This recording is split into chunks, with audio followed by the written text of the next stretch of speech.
pada yang tadi yang sensor ya. Oke. Ya, apa itu fungsi sensor ya? Ya, yang jelas penghubungan antara suatu objek dengan sekitarnya gitu ya. Nah, kemudian robot perlu mendeteksi segala sesuatu yang ada di sekitarnya. Jadi sensor itu juga nanti pasti banyak dipergunakan pada robot ya. Jadi selain robot pun bisa ya. Jadi seperti nomor 1 tadi ya. Setiap sensor memiliki prinsip transducer, yaitu merubah suatu energi tersebut ke besaran tertentu. Ini ya, kemajuan daripada otomatisasi, kemajuan daripada mikrokontrol itu karena adanya kemajuan transducer. Transducer itu adalah suatu alat yang bisa mengubah suatu energi ke dalam besaran tertentu. Apapun besaran yang ada di sekitar kita, asal bisa diubah menjadi besaran listrik. Nah, ini transducer listrik ya. Berarti udah bisa nanti dimasuki oleh mikrokontrol atau robotika atau ya berbentuk komputasi lah, otomatisasi ya, otomatisasi. Contoh, misalnya di sekitar kita kan ada suara. Nah, suara itu kita dengar misalnya karena saya dekat rumah saya dengan jalan besar ya, sering nampak lewat, sering kedengaran suara mobil lewat ya. Mobil lewat itu kan suara itu kan apa namanya itu satuan analog ya. Nah, bisa nggak diubah ke dalam satuan listrik? Satuan listrik misalnya apa? Contoh, bisa dalam volt atau bisa dalam dB misalnya. Nah, kalau sudah bisa itu berarti kan itu bisa dideteksi gitu. Alat yang mengubah itulah mendeteksi, itulah disebut transducer. Kita misalnya di sekitar kita ada suhu, temperatur, itu kan sebenarnya analog, masih analog kan? Panas, dingin, gitu, masih analog. Nah, berapa panas itu bisa nggak diubah ke dalam satuan yang lain? Kalau ada misalnya termometer, itu belum transducer elektronik ya. Nah, tapi contohnya termometer analog itu kan itulah contoh transducer. Tapi kalau misalnya sudah bisa diubah menjadi satuan ya, besaran listrik, nah itu udah bisa masuk ke sistem kontrol dan sebagainya ya. Setiap sensor memiliki prinsip transducer udah tadi ya. Sensor mengukur besaran fisik, tidak menghasilkan besaran sendiri ya, dia hanya mengukur ya, tidak memberikan suatu besaran tersendiri. Kemudian klasifikasi dari sensor ada proprioceptif ya, pengukuran pada diri sendiri. Kemudian ada eksteroceptif, pengukuran di luar dari robot. Contohnya ini yang dipergunakan di robot ya. Jadi ya internal berarti di dalam, misalnya di dalamnya sendiri. Nah, misalnya berapa level baterai, bagaimana posisi roda, derajat putaran atau poros. Kalau di luar misalnya ya berapa jarak ke benda tertentu, misalnya berapa kekuatan suara dari yang di depan atau di belakang, atau pengukuran di luar diri robot, itu sensor yang biasa dipergunakan. Oke. Karakteristik dari kemampuan sensor itu ditandai dengan ada dynamic range, ada rentang, ada resolusi, ada linearitas, ada bandwidth. Nah, ini Anda orang S1 ya, ini harus tahu ya. Nah, bedanya nanti dengan orang misalnya SMA, SMK atau misalnya atau tidak misalnya kan. Karena S1 itu kan merancang. Merancang itu berarti kalau ada pertanyaan nanti, apa sih hebatnya sensor kamu ini? Gitu ya. Apa sih hebatnya sensor yang kamu pakai ini? Ngomongnya harus berdasarkan karakteristik ini ya. Oh, sensor yang saya pakai ini rasionya begini. Oh, rentang yang bisa diukur dari sini ke sini gitu ya. Oh, resolusinya bisa begini. Nah, kemudian linearitasnya gitu. Nah, jadi jangan nanti itu bedanya kalau kita kuliah gitu ya. Kita ngomong itu harus berdasarkan data atau fakta yang ada gitu, nilai yang ada. Nah, sama seperti kalau misalnya saya tanya kalian satu orang misalnya, kamu kenapa kamu pakai laptop ini ya gitu ya. Ya, ini banyak pertanyaan. Kalau dari saya dulu misalnya bawa mata kuliah arsitektur berbasis komputer, saya harus tanya itu, kenapa kau pakai laptop ini? Kalau jawabannya ya ini kan murah pak, itu bukan jawaban seorang mahasiswa, itu boleh jawaban mama-mama, karena mama-mama ya karakteristiknya duit kan gitu kan, karena dia sebagai bendahara di keluarga gitu. Sedangkan sebagai mahasiswa kan bukan itu, harus dari spesifikasinya kan begitu ya, dan perbandingan dengan spesifikasi yang sama. Kalau misalnya ada spesifikasi yang sama, nah itu juga harus ada perbandingannya, kenapa merek ini gitu kan, dan sebagainya. Jadi saya ulang ya, bahwa sensor itu kita lihat dari kemampuannya berdasarkan spesifikasi ini ya. Kemudian kinerja sensor, karakteristik yang sangat relevan pada lingkungan dunia nyata gitu ya.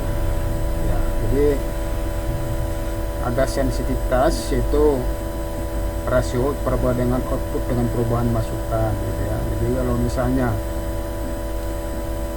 misalnya masukannya iya kan prinsipnya dipantulkan gitu ya. Sensor itu memantulkan suatu frekuensi, memancarkan suatu frekuensi, kemudian pada objek yang diukur dia menerima pantulan. Jadi kalau misalnya dipantulkan sekian daya, perubahan daripada pantulannya sangat besar, itu berarti kan kurang ya, sensitivitasnya kurang gitu ya. Kemudian cross sensitivitas ya terhadap lingkungan ya, terhadap lingkungan. Jadi kalau misalnya kalau kita buat dia tegak lurus ke atas ya, misalnya kita arahkan ke langit lepas gitu kan, kemudian di sana kita harapkan nanti akan lewat misalnya pesawat. Beda kalau misalnya kita buat lurus dengan permukaan bumi, nanti misalnya di sana lewat mobil. Bagaimana pengaruhnya terhadap itu? Itu sensitivitasnya. Kemudian kesalahan atau akurasi, jadi kesalahan atau akuratnya berapa persen gitu ya. Kemudian sistematik atau determinatik, kesalahan disebabkan oleh faktor-faktor yang dapat dimodelkan dalam teori.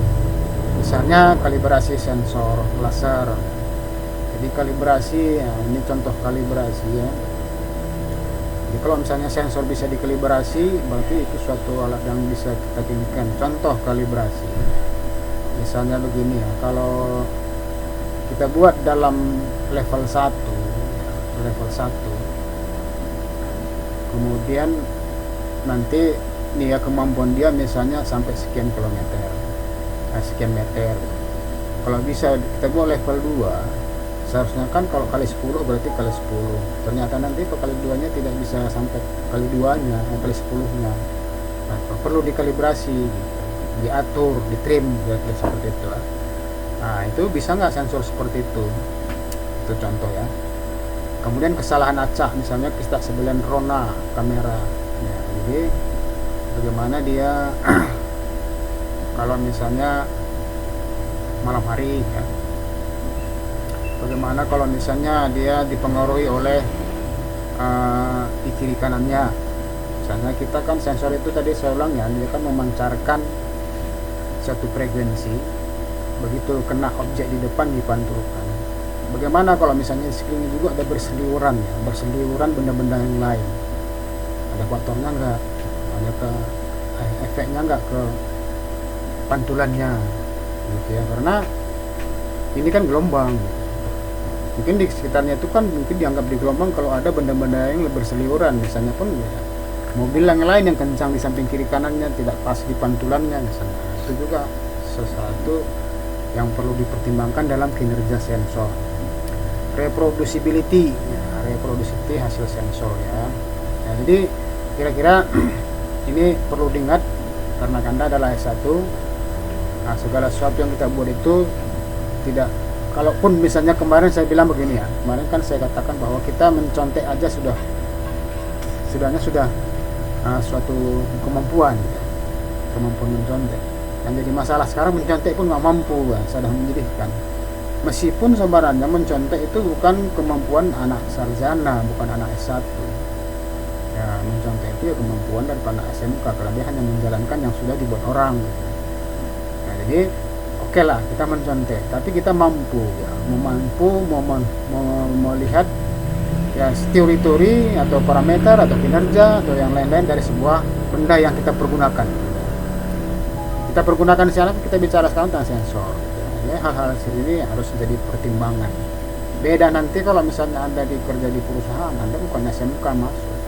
Mana tahu Anda masuk sarjana, Anda masuk berdasarkan jasa SMK. Jadi perusahaan kan Anda nggak diminta seperti ini.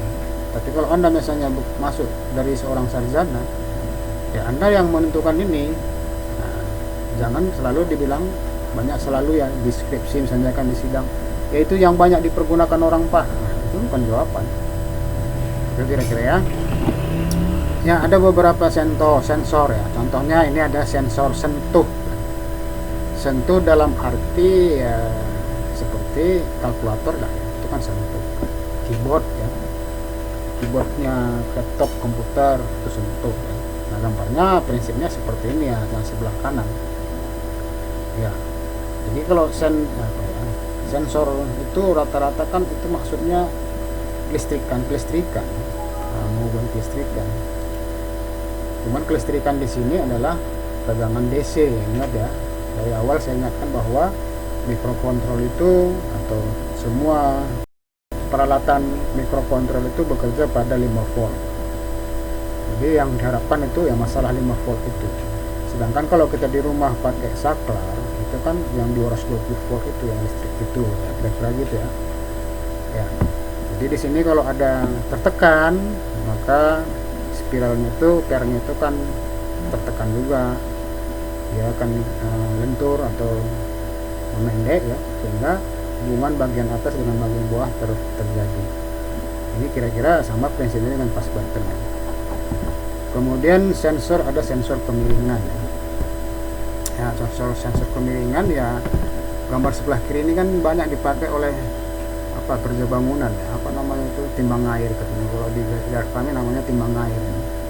Nah, sensor kemiringan itu selain daripada analog seperti kiri ya, ini kan analog ya.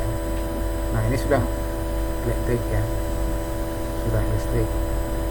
Jadi sama ya, sebenarnya sudah ada sekarang timbang air digital ya, bukan lagi airnya yang dilihat ya, bukan lagi air itu apa di dalamnya ya.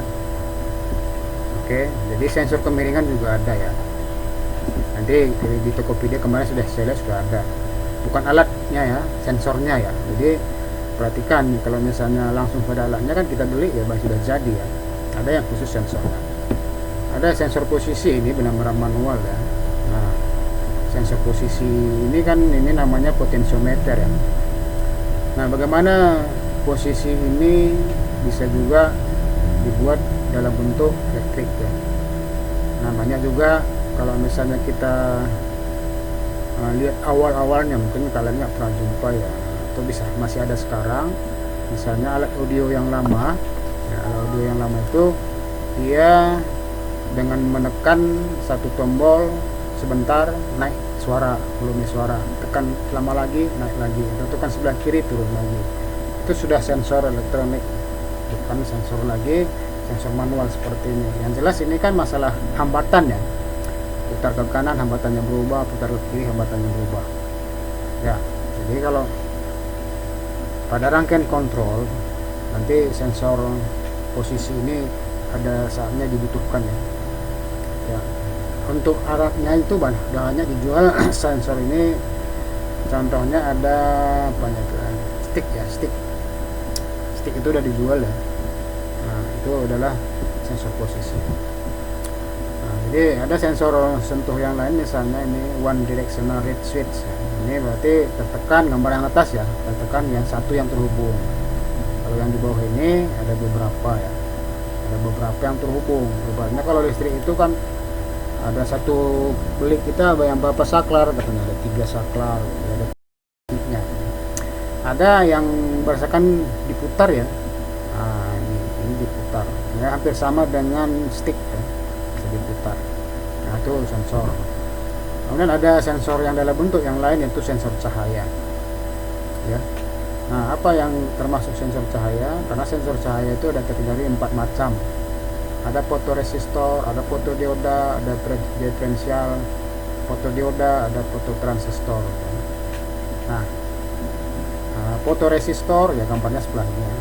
Ini sensor ini sudah lama ya. Ini dari dulu, kalau misalnya kalian belum lahir pun udah ada ya. Contoh lampu jalan yang nyala apabila pada malam hari, mati pada pagi hari. Nah, itu sensor seperti ini dulunya ya.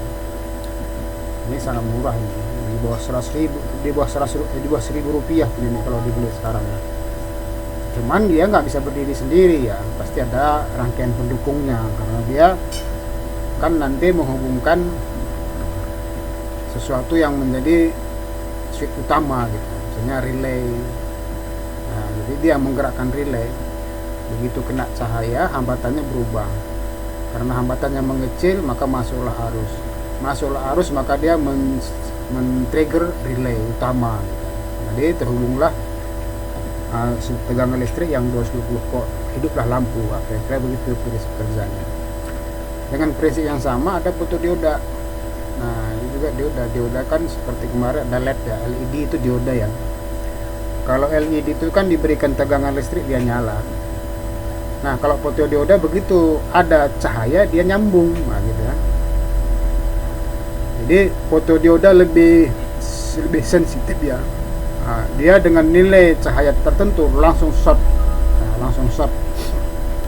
Sedangkan kalau misalnya fotoresistor dia tidak langsung, hanya tahannya berubah, mengecil sampai sangat sekecil ya.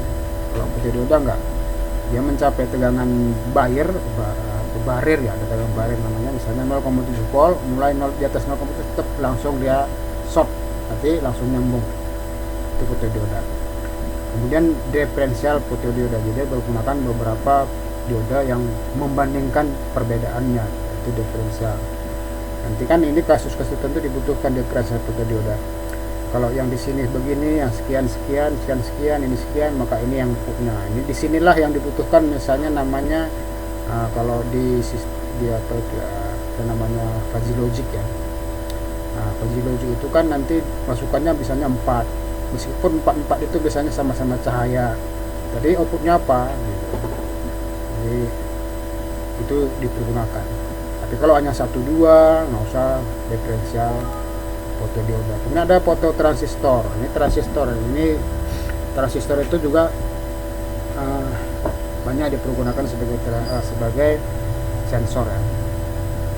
Transistor itu secara apa ya, sedikit ya tentang transistor itu kakinya 3 gitu. Ada namanya basis, kolektor, emitter. Biasanya basis itu sebagai trigger ya, masukan. Begitu ada tegangan basis, maka antara kolektor dan emitter akan terhubung. Nah, jadi sebenarnya sama dengan fotodioda, cuman fotodioda nggak ada kakinya gitu. Fotodioda kan cuma 2 kakinya, anoda dan katoda. Sedangkan transistor ada 3, basis, kolektor, emitter. Jadi triggernya di basis ya. Begitu ada tegangan basis, maka antara kolektor emitter tersambung, itulah sebagai switchnya. Itu fototransistor. Kemudian ada sensor suhu ya. Nah, sensor suhu prinsipnya hampir sama dengan penggunaannya, hampir sama dengan yang tadi ya, tapi namanya itu adanya termistor ya. Ini juga mungkin sebelum kalian lahir sudah ada, karena dulu pun saya mahasiswa udah pernah saya lihat ini. Ini banyak dipergunakan misalnya di heatsink ya.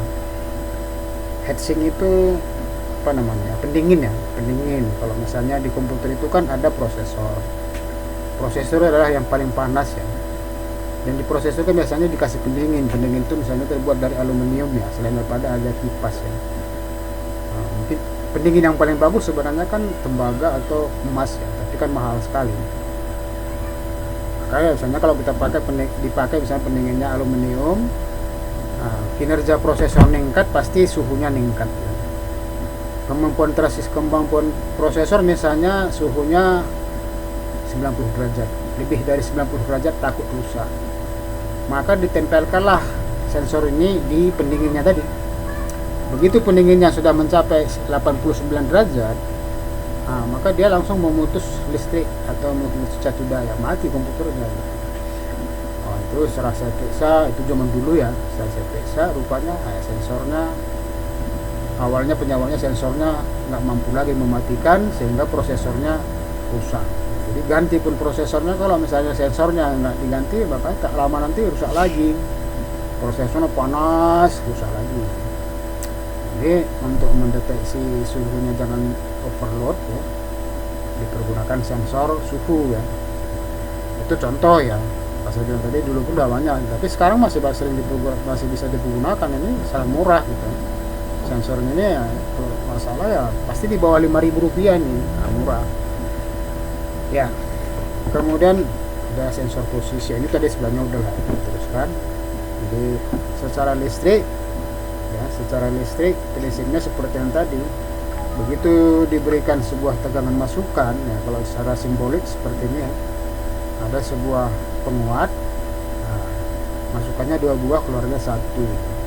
Dia hanya membandingkan masukan. Apabila masukan positif sedih lebih tinggi, lebih tinggi. Kalau misalnya di atas 0, di bawah 0 kan sama ya. Kalau di atas 0, di bawah 1, dia langsung outputnya langsung maksimum. Maksimum itu ya catuda utama ya. Catuda utama misalnya 5 volt, berarti langsung keluar 5 volt. 5 volt mampu misalnya menggerakkan relay. Seperti itu ya prinsipnya. Kemudian ada jenis kapasitif sensor ya. Kapasitif itu berdasarkan berdasarkan jarak ya, jarak antara 2 bahan. Jadi ada namanya komponen itu lambangnya seperti ini. Ini kapasitor atau kapasitif, atau apalagi namanya ya, kapasitif kondensator misalnya. Bahwa dia di plat ini, di 2 benda ini ada plat ya, ada plat, diantaranya ada bahan. Jarak antara kedua belah plat ini menentukan nilainya gitu ya. Jadi kalau misalnya jarak ini berubah, maka berubah nilainya. Sensor seperti ini juga ada dipergunakan. Nah ini kalau misalnya, tapi ini untuk rangkaian listriknya kurang sensitif ya, karena komponen-komponen yang seperti ini kurang laku di Indonesia. Itu yang saya lihat, saya cari-cari kemarin ya, di Tokopedia ini belum ada ya. Nah, tapi ini sebenarnya sudah ditemukan, dulu sudah ditemukan. Kalau misalnya Anda masih punya radio zaman dulu ya, radio zaman dulu, mencari siaran itu ya ini yang diputar-putar ya, namanya kapasitor ya, kondensator misalnya, sama itu. Mana tahu masih ada radionya zaman dulu, mencari siaran, mengganti siaran, diputar dia, bukan menaikkan volume ya, itu tadi yang resistif tadi ya. Nah untuk jadi sensor sekarang ini komponennya saya lihat nggak ada, tapi prinsipnya seperti itu ya. Mana tahu nanti kalian di suatu negara yang lain mungkin yang seperti ini yang banyak di sana gitu ya. Yang jelas bahwa sensor yang bersifat kapasitif itu ada, fungsinya cara kerjanya adalah mengubah jarak ya, mengubah jarak antara kedua plat ini.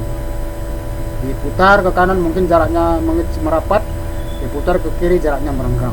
Itu prinsipnya. Nah sekarang yang paling rame ya sensor ultrasonik ya, karena ini yang direkomendasikan oleh Arduino. Sampai Arduino menyediakan apa namanya itu, library-nya ya. Jadi sensor ultrasonik adalah sebuah sensor yang berfungsi untuk mengubah besaran fisis yang seperti tadi ya, prinsipnya sama, menjadi besar listrik dan sebaliknya. Cara kerja sensor ini dasarkan pada prinsip dari pantulan suatu gelombang suara ya. Pantulan suatu gelombang suara sehingga dapat dipakai untuk menafsirkan eksistensi jarak suatu benda dengan frekuensi tertentu. Disebut sebagai sensor ultrasonik karena sensor ini menggunakan gelombang ultrasonik ya. Nah contoh yang banyak dipergunakan adalah sensor ultrasonik HC-SR04. Ini murahnya ini ya, ini sekitar di bawah 20.000 ini. Semakin lama saya lihat semakin murah ya, karena ya pesertanya, penjualnya ya, pedagangnya, pelapaknya sekarang di toko-toko itu, toko-toko online udah banyak sekali, jadi bersaingnya. Keuntungan bagi kita. Dulu padahal pertama sekali saya beli ini masih 50.000 ya. Apakah yang sekarang ini kualitasnya jelek? Itu belum dapat saya pastikan ya. Karena ada juga bilang, oh semakin jelek itu makanya murah. Tapi saya kira enggak, itu persaingan dagang ya. Bisa saja sama kualitasnya. Sensor ini merupakan sensor ultrasonik siap pakai, satu alat yang berfungsi sebagai pengirim, penerima, dan pengontrol gelombang ultrasonik. Nah, ini bisa digunakan untuk mengukur jarak benda dari ya ini ya, dia hanya sampai kira-kira 4 meter ya, dengan akurasi 3 mm. akurasi 3 mm itu termasuk apa ya, termasuk besar ya. Nah, mungkin bisa nanti dicari jenis ultrasonik yang lain yang akurasinya lebih ya, lebih dari 3 mm. Dari meter ke milimeter kan nggak jauh ya. Maunya tadi akurasinya misalnya 0,1 mm, karena dalam milimeter masih bisa kita lihat ya. Contohnya kalau misalnya jaraknya 4 meter atau jaraknya misalnya 3 meter, ada kemungkinan nggak berapa yang bisa dia bilang bahwa jaraknya berapa? Bisa berarti 4,3 mm kan? Tidak, 4,3 mm itu berarti 4,0003. Itu masih, tapi memang sudah dalam udah di bawah 1% ya. Oke. Alat ini memiliki 4 pin ya, 4 pin. Ada PCC, ada ground, trigger, echo ya, ada 4 ya. Coba kita lihat seperti ini ya. Ada PCC, ada trigger, ada echo, ada GND, ground ya. Di PCC biasakan ya, ingat aja kalau microcontrol itu 5 volt gitu ya.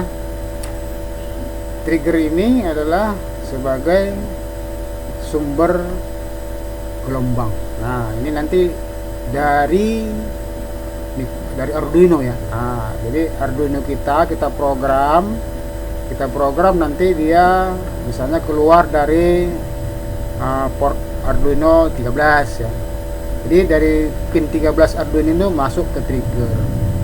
Jadi begitu kita hidupkan, maka dari Arduino itu kan masuk frekuensi ke trigger ini, menghidupkan frekuensi yang ada di dalam, menghidupkan frekuensi, membangkitkan frekuensi yang di dalam, kemudian dia memberikan nilai tertentu, dipancarkanlah dari ini ya, ini apa, mirror speaker ya, dipancarkanlah dari mirror speaker ini ke objek gitu ya, ke objek tertentu, terpantullah gelombangnya. Begitu sampai kena ke benda tertentu, maka pantulannya kembali, maka akan diterima oleh trigger. Trigger inilah nanti yang diolah data ini, echo ya, echo ini nanti diolah sebagai data masukan. Jadi berapa lama ya, dalam prinsip dasarnya gini, misalnya dipantulkanlah tepat misalnya jam 9.00, tetapi pantulannya setelah 9,1.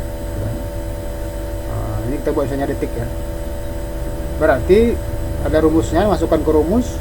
Mungkin satu itu kita bisa anggap secara garis lurus, oh berarti jaraknya 1 km gitu, karena lamanya mantul adalah 1. Jadi kalau misalnya kita objek yang lain nanti kita apakan, dipantulkan misalnya selama 2 detik berarti 2 km. Itu contoh ya, tapi jangan lupa bahwa ini yang beredar di pasaran itu hanya dalam 4 meter ya, 4 meter. Kalau mau yang bisa sampai ribuan meter, nah itu baru bisa lebih mahal ya. Nah, cari nanti bisa nggak mengukur sampai kilometer, nah, cari sensornya gitu ya. Jadi ketika kita memberikan tegangan positif pada trigger selama 10 mikrosecond, maka sensor akan mengirimkan 8 step sinyal ultrasonik dengan frekuensi 40 kHz ya.